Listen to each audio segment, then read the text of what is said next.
오늘 예레미야 3강 같이 공부하도록 하겠습니다.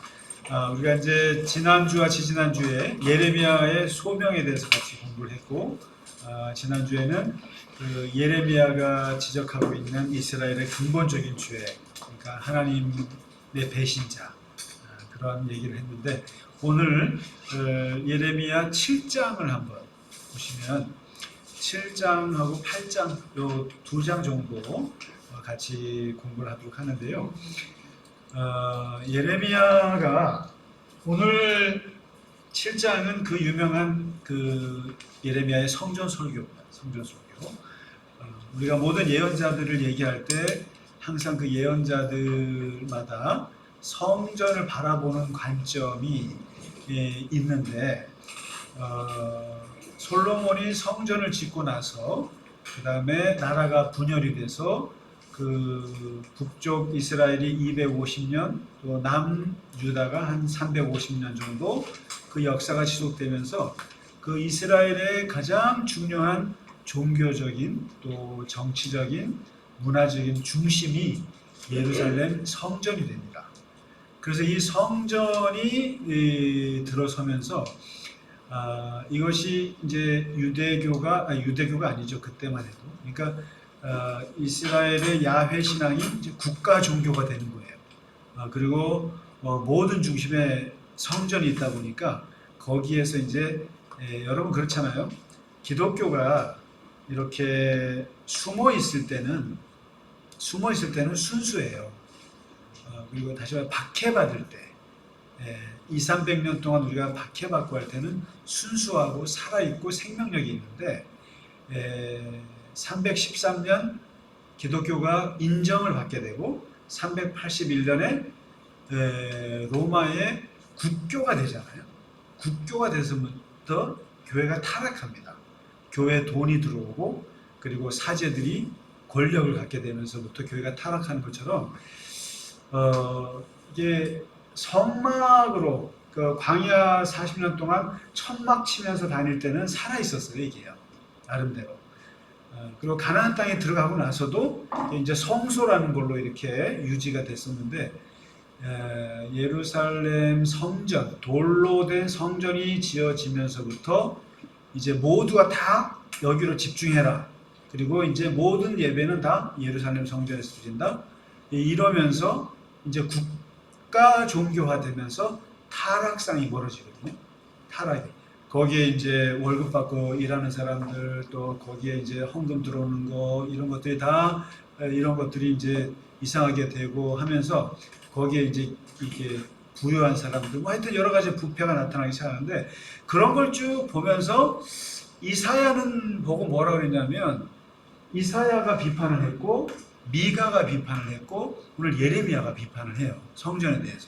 근데 이 이사야는 뭐라고 했냐면은 성전이라는 것은 이게 성전이라는 것은 기도하는 곳인데 만민이 기도하는 곳이어야 되는데 하고 외쳤던 게 이사야의 얘기거든요. 미가는 뭐라냐면 저거 무너진다. 저거 망한다. 이제 봐라, 저 예루살렘 성전터에는 이제 막 갈아엎은 밭이 생기고, 그 다음에 그 성전 저 높은 데는 그 막 수풀이 우거지고, 그러니까 없어진다는 얘기예요. 그 100년 전에 그랬거든요. 근데 이제 오늘 이스라엘이 이제 유다가 이제 망조가 보이기 시작하는 때 예레미야가 하잖아요. 근데 한번 이걸 좀 보세요. 예레미야가 왕 중에 요시야 왕이 있었고, 그 다음에 여호아하스라고 있죠. 여호아하스, 그 다음에 여호야김, 그 다음에 여호야김, 김의 김씨, 경주 김씨, 이런 김, 그 다음에 시드기야 이렇게 되거든요. 이렇게 해서 나라가 망해요. 남유다가 마지막 왕 5명이 있는데, 요시야 왕은 워낙 잘했기 때문에 예레미야가 예언할 게 없었어요. 이 사람이 종교개혁을 일으켰거든요. 종교개혁이라는 게 다른 게 아니라 예배를 다시 살리는 게 이제 종교 개혁이에요. 그래서 이 사람이 뭐라냐면은 예루살렘 성전으로, 그러니까 그 당시만 해도 뭐 길로에도 성소가 있고 또 여러 가지 성소가 있었어요. 이렇게 지역마다 지방 성소가 있었는데 그거를 다 통일하고 다 없애버리고 예루살렘 성전 중심으로 단일화시킨 사람이 요시야거든요. 이 사람이 31년을 하다가 나이 40에 갑자기 전사하지 않습니까? 그리고 이제 아들이 왕위를 이었는데 3개월밖에 못했어요. 죽어요. 그 다음에 또 여기 아들이 여호와김이 이제 11년을 하고 또 아들이 3개월 하고 시드기야가 이제 11년을 하고 이제 망하거든요.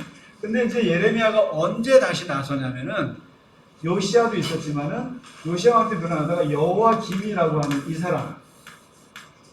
이 사람이 등장할 때부터 이제 그 보니까 심상치가 않은 거예요. 그래서 예레미야가 이때부터 이제 예언 활동을 다시 재개하는데 이때가 14년 만에 이제 나타난 거예요. 어디로? 성전 뜰에 나타나가지고 그래서 성전을 대대적으로 비판하는 거예요, 지금. 하는데 한번 그 7장에 한번 보시면요. 이 14년의 침묵을 깨고 딱 등장하는데 요때 남유다 사람들의 아주 머릿속에 딱 박혀있는 두 가지 신앙이 있었어요. 그게 뭐냐면 자기들의 자존심인데 이게 뭐냐면 첫째가 다윗 왕조 신앙이라는 게 있어요. 이게 뭐냐면 북이스라엘 있잖아요. 북이스라엘은 10지파가 빠져나갔지만 이는 정통성이 없는 거예요. 없다고 생각했고 남유다는 유다 지파하고 베냐민 지파 작은 나라지만 350년을 더 갔잖아요. 150년을 더 갈 수 있었던 망하지 않고 갈 수 있었던 거는 바로 다윗 왕조 신앙 때문에 하는 거예요. 정통은 우리가 다윗 후계자다. 다윗으로부터 나오는 왕은 영원 무궁하리라. 이것이 다윗 왕조 신앙이에요. 그래서 메시아도 다윗 왕조에서 나오고 이 다윗 왕조가 망하지 않을 것이다. 이 신앙이 아주 그냥 이걸로 버팀목이 됐던 거예요. 지금 바벨론이 왔다 갔다 하고 그 신흥 제국들이 왔다 갔다 나라가 망하는 위기 상황에서도 우리를 버텨주는 것은 다윗 왕조. 다윗 같은 왕이 나올 거다. 이게 있었고 그 다음에 또 한 가지는 시온 신앙이라는 게 있어요. 시온 신앙. 이 두 가지가 이거 뭐냐면 예루살렘을 시온이라고 하잖아요. 근데 이 시온 예루살렘 성전 예루살렘 성에만 들어오면 우리는 안전하다, 평화롭다. 그리고 어떤 이방인이 들어와도 우리를 침범할 수 없다. 불침의 지역이다. 예루살렘은 그 누구도 망하지 않는다. 칠 수 없는 곳이다.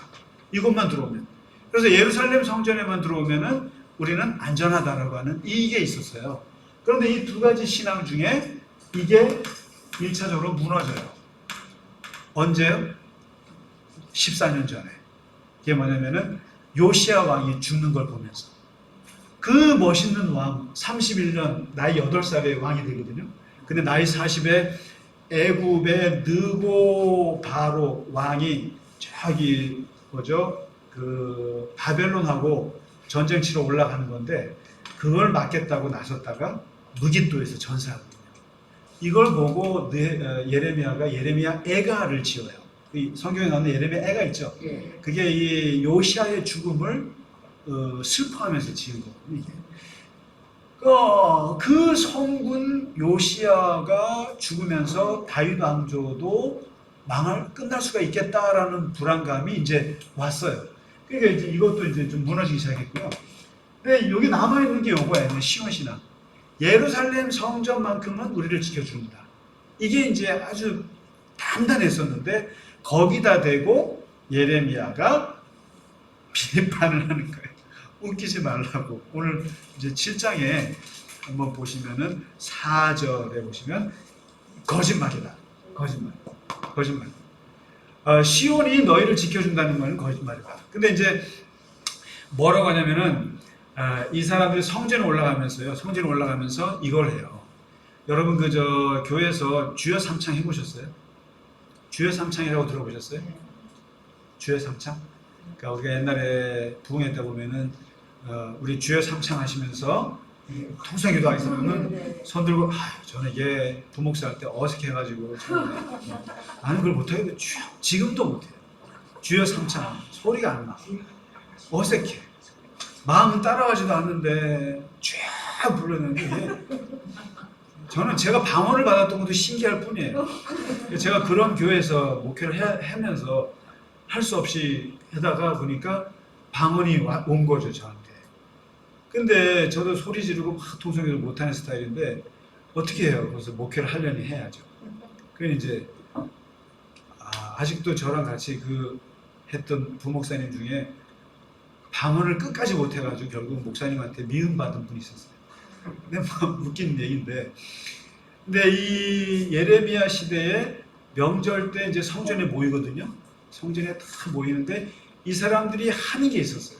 그게 바로 뭐냐면은 야훼 성전 삼창이라는 게 있어요. 야훼 성전 삼창. 우리는 주여 삼창하잖아요. 근데 이 사람들은 이제 야훼 성전 삼창, 이게 뭐냐면 들어오면서 여기는 여호와의 성전이라, 여기는 여호와의 성전이라, 여기는 여호와의 성전이라, 이거를 3번을 외치는 거예요. 그래서 이 말 속에 뭐냐면 여호와께서 계시기 때문에 여기는 안 망한다, 여기는 안전하다, 여기는 거룩하다, 이런 의미로 노래를 부르면서 야훼 성전 삼창을 합니다. 이게 뭐냐면 여기는 여호와께서 계신다, 이곳에 여호와께서 계신다. 그러니까 뭐냐면 다른 데는 없어요. 다른 데는 없는데 오직 성전에는 여호와께서 계셔. 그러니까 예루살렘 성전에만 들어오면은 여호와께서 계시니까 우리는 살아날 수 있어. 이걸 외치는데 예레미야가 여기다 대고 하나님이 여기 계시지 않는다, 이렇게. 이게 지금요 사람들 앞에서 하는 얘기예요. 여기 이제 고관 백작들이 있고 백성들이 있고 제사장이 있고 선지자들이 있는 자리에서 성전 뜰에서 하는 말이에요. 여기에 여호와께서 계시지 않는다. 이 성전이 이제 곧 실로 같이 되겠고, 실로에 성소가 있었고 이게 무너졌거든요. 그것처럼 될 것이다. 망할 것이다. 이 성이 황폐해서 주민이 없어질 것이다. 이것은 100년 전에 미가도 똑같이 예언했고 나도 예언한다, 이렇게 얘기를 합니다. 그러면서 예레미야가 이제 오늘 7장에 되게 의미 있는 말을 해요. 그는 성전이 정말 성전이 되려면은 4가지가 이루어져야 된다. 이게 한 구절에 쫙 요약해서 얘기합니다. 이게 5절과 6절에 보면 4가지를 아주 간단하게 얘기하는데, 첫 번째가 뭐냐면은 정의를 행하라. 정의를 행하라. 성전이 성전처럼 되려면은 길과 행위를 바르게 해서 이웃들 사이에서 정의를 행하라, 째데카를 행하라, 이렇게 얘기하거든요. 이게 정의라는 게 제가 요즘에 이제 공부하는 것 중에 보면은 정의가 윤리예요. 윤리가 다른 게 아니에요. 윤리가 관계예요. 사람과의 관계예요. 관계가 윤리예요. 이 관계가 서로가 존중하는 걸 윤리적이라고 그러고, 서로가 존중하지 않고 상호성이 깨지는 거를 비윤리라고 해요. 비윤리라고 해요. 다시 말해 정의라는 건 다른 거 아니에요. 내가 엄청난 의로운 일을 했다, 정의로운 일을 했다, 이런 게 아니라 관계가 바르면 이게 정의로운 거예요. 예를 들면 저랑 장모님이 이렇게 서로 존중하고 서로가 배려를 하고 서로가 일방적이지 않고 이런 것들이 정의가 살아있는 거예요. 그 다음에 예를 들면 기업이 사람에게 이렇게 일방적이지 않고 상호 존중하면 이게 정의거든요. 근데 이제 우리나라가 맨날 어떻게 보면은 온 세계 사람들이 다 싸우고 고소하고 고발하고 다투고 하는 이유가 뭐냐면 이 일방적인 관계 때문에 그래요.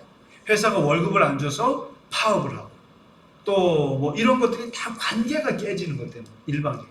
근데 정의를 행하려면 다른 거 생각할 필요가 없어요. 다르게 관계가 바르게 되면 정의예요. 이게 째데카라고 하는 것이. 예, 그러니까 사람 사이에 정의를 세워라. 성전 이러지 말고. 두 번째 예레미야가 얘기하는 게 이방인과 고아와 과부를 압제하지 마라. 항상 그 당시 가장 중요한 사회적 약자, 이방인, 나그네, 과부, 그다음에 고아. 이 세 개가 유명한 말이잖아요. 이 사람들을 압제하지 마라. 왜냐면 성전하기 전에 사회적 약자를 배려해라. 이게 중요하다. 이제 사실은 이거는 예레미야보다 이사야가 더 세게 얘기해줬어요. 그러니까 이 사회적 약자를 배려하면 하고, 세 번째 뭐냐면 무죄한 자의 피를 이곳에서 흘리지 마라. 죄 없는 사람 피 흘리지 마라. 이게 뭐냐면 재판을 공정하게 해라. 재판. 억울한 사람 피 흘려서 사람 사형시키지 말고 제대로 재판을 해서 제대로 처리를 해라. 이게 법적인 정의를 세워라. 요게 이제.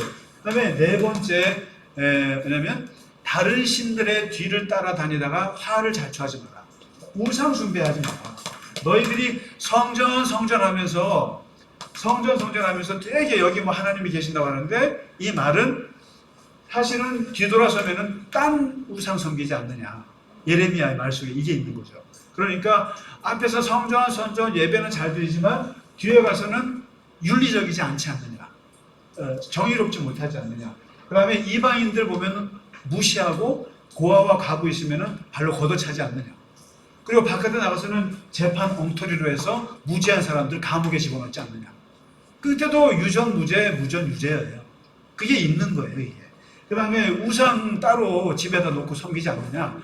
이거나 제대로 해라. 이해하는 거예요. 그러니까 그러면서 너희들의 실상을 고발하는데, 한번 거기 보시면은 이렇게 얘기합니다. 이제 예레미야가 이게요 쉬운 얘기가 아니에요.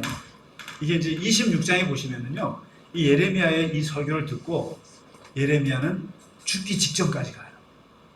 거기서 이제 사람들이 난리가 나요. 그게 26장에 나오거든요. 근데 뭐라고 얘기하냐면, 이제 요 네 가지 얘기한 거 정도는 가벼운 얘기고 아주 세게 얘기합니다. 첫 번째,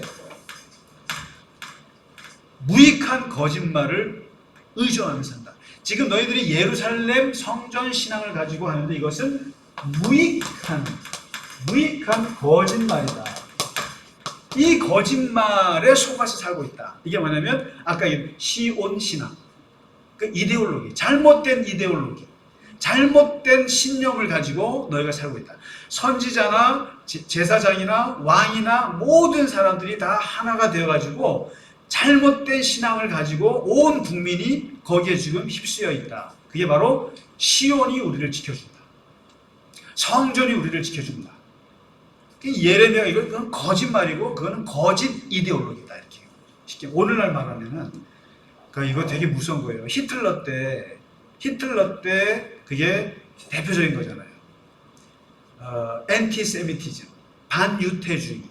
유태인들은 벌레요, 바퀴벌레요, 우리 아리안족을 망하게 하는 그러한 아주 썩은 인간들이다. 그러면서 모두가 이 유태인들을 다 태워 없애버려야 된다라고 하는 것을 히틀러만 가지고 있었나요?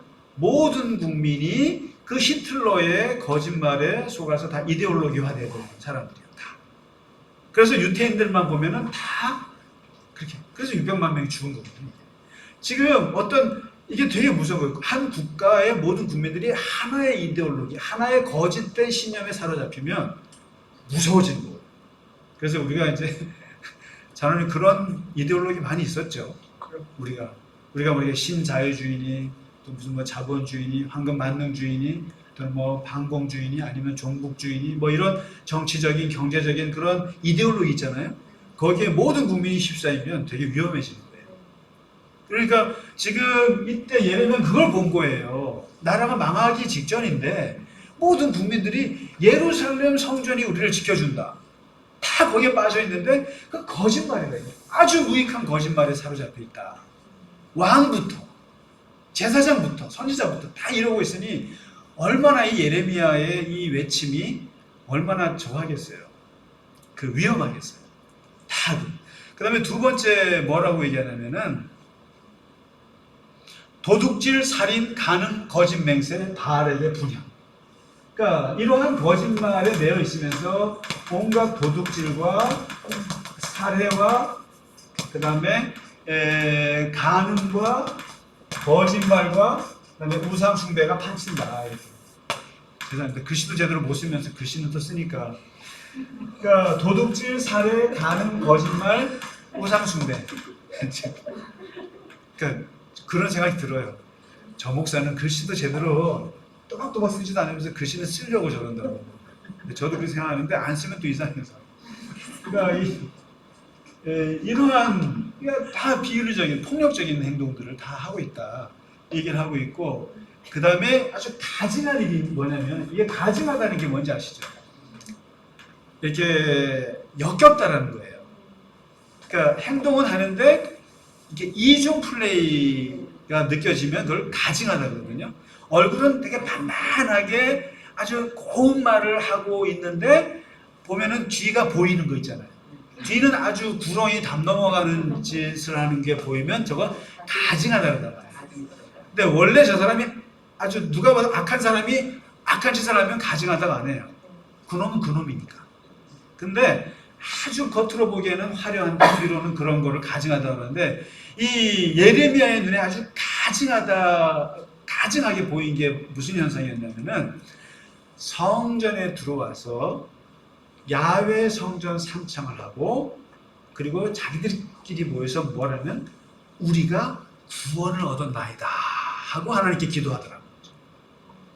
바깥에서는 도둑질하고 간음하고 그리고 살해하고 거짓말하고 우상 섬길건 다 섬기면서 성전에 들어와서는 하나님 아버지 우리가 구원을 얻었나이다 라고 거룩하게 기도하더라. 이런 걸 가증하다. 그래서 역겹다라는 거야. 그러니까 이런 거죠. 그러니까 우리도 뭐 이런 얘기를 많이 하죠. 그래서 내 스스로도 세상에서는 엉터리로 살고 교회에서는 이렇게 화장하고 옷 잘 입고 기도 반듯하게 하고 나가서는 온갖 갑질을 다 하면 그걸 스스로 나 스스로 보면서 참 가증하다. 나도 참 가증하다. 그 다음에 하나는 참 불쌍하다. 좋게 보면 불쌍한 거죠. 하나님 나를 불쌍히 여기셔서 이렇게 이중적인 나를. 근데 이런 그 이스라엘 사람들이 그거를 이제 보여줬다라는 거예요. 그러면서 마지막 내린 결론이 뭐냐면 그 유명한 말입니다. 이제 7장 10절. 이곳이 바로 내 이름으로 일컫는 내 집인데 너희들 눈에는 여기가 도둑의 소굴로 보이느냐. 이 유명 도둑의 소굴. 오늘 그 예레미야 성전 비판의 핵심은 뭐냐면 도둑의 소굴입니다. 도둑의 소굴. 그 예수님께서 그러니까 이 성전 비판은요 예수님 때까지 그 다음에 누구죠 저기 스데반까지 초대교회까지 모두가 다 모든 선지자들이 그 예루살렘 성전을 비판해요. 그러니까 이게 깨어 있는 사람만이 할 수 있는 거예요. 그 속에. 그러니까 아주 세게 했던 분이 예수님이잖아요. 성전 둘러없지 않습니까? 뭐냐면은 성전 안에서 이루어지는 온갖 부패고리를 다 보셨으니까 그러면서 했던 유명한 말이 이사야의 말과 예레미야 말을 붙인 말이잖아요. 내 집은 만민이 기도하는 집이다. 이거 이사야의 말이잖아요. 그 다음에 내 집은 만민이 기도하는 집이거늘 너희가 도둑의 소굴로 만들었도다.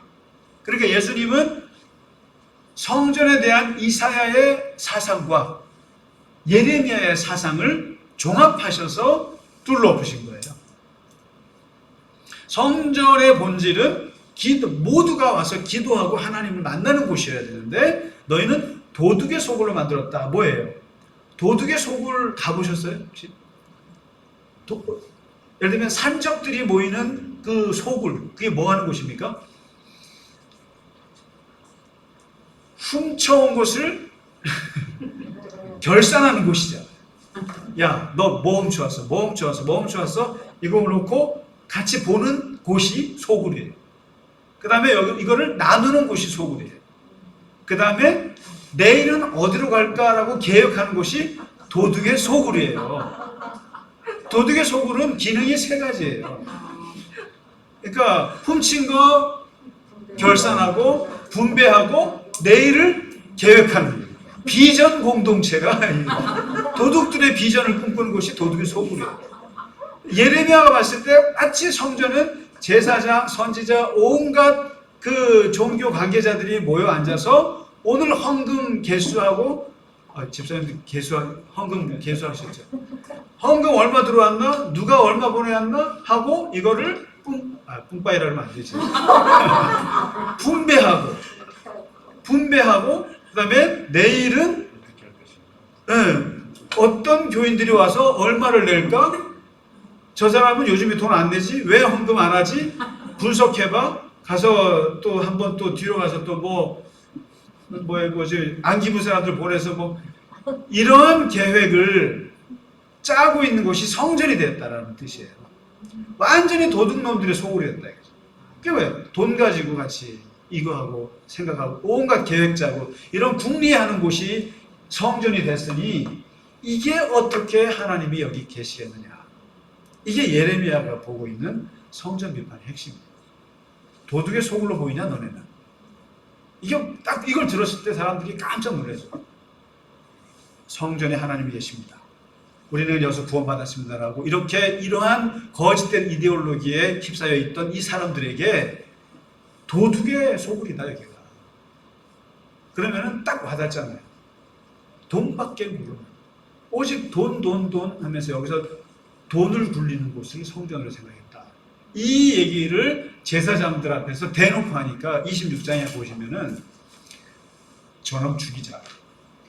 좀 죽이자. 제 입 틀어 막아야 돼. 죽여야 되겠다. 그래가지고 근데 이 이게 벌어졌어요. 한쪽에서는 죽여야 된다. 왜요? 성전이 황폐한다고 성전을 저주했으니까. 교회를 저주했으니까. 여러분 생각해 보세요. 만일에 우리가 지금 웬만히 잘 나가는 교회를 막 저주하고 막 그러면 어떻게 하겠어요? 그 교인들 좋아하겠어요? 죽여야 돼. 이단이다 뭐 이럴 텐데 막 죽여야 된다. 이쪽에서. 근데 한쪽에서는 죽일 수 없다. 죽일 수 없다. 왜? 왜 죽일 수 없느냐? 두 가지. 하나님의 이름으로 예언했으니까. 여러분 이게 예언자들에게서 제일 중요한 게 뭐냐면 누구의 이름으로 예언하느냐가 중요해요. 거기에 책임을 져야 돼요. 그리고 거기에는 그 하나님의 이름으로 했다 그러면은 우리는 지금 거짓말을 할 수 있지 이렇게 생각할 수 있잖아요. 근데 아니에요. 하나님의 이름으로 했다 그러면은 거기에 거짓말 할 수가 없어요. 그러니까 사람들이 다 무서워해요. 그 권위를 인정해 줘야 되고 또 한 가지는 100년 전에 미가도 그런 예언을 한 적이 있다. 그러니까 예레미야 예언이 새로울 거 없다. 하면서 살려줘야 된다, 죽여야 된다. 막 싸움이 벌어질 거예요. 그런데 어떻게 됐을까요? 아직은 죽을 때가 아니다. 그래서 사반의 아들 아히감이 예레미야를 얼른 끄집어 와서 도망시키죠. 그래서 이 엄청난 파장을 일으키는 설교가 이 예레미야의 성전 설교. 도둑의 소굴로 보입니다.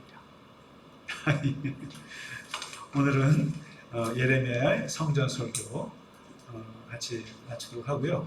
그러니까 이게 그렇습니다. 항상 그 기독교나 유대교 이스라엘의 이것도 항상 그 예언자들의 중요한 주제 중에 하나는 이게 성전 신학이었거든요. 근데 마찬가지로 이 기독교도 항상 기독교가 내려오면서부터 제일 중요한 것 중에 하나가 이 교회 비판이에요. 교회 비판. 스스로의. 그러니까 외부에서도 교회 비판을 하지만은 스스로의 안에 내부 공동체에서도 교회에 대해서 끊임없이 비판을 합니다. 이게 이래서야 되느냐?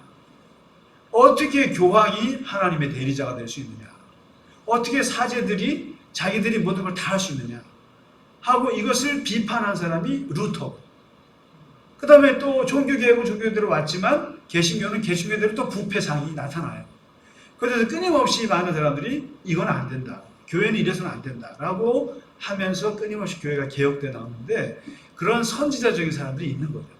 근데 바로 이때는 예루살렘 성전이라고 하는 거대한 곳에 대해서 이 선지자들이 가끔씩 이렇게 깨우치는 말들을 해주는 거죠.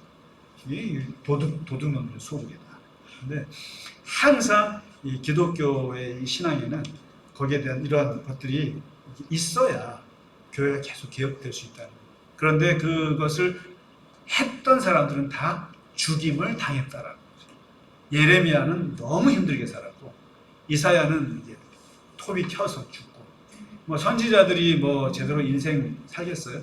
바른 말을 하다 보니까. 그래서 오늘 예레미야는 이 도둑의 속을 메시지를 그 성전 뜰에서 전하다가 죽을 뻔했다라는 얘기를 전합니다. 네, 오늘 3강 마치도록 하겠습니다. 고생 많으셨습니다.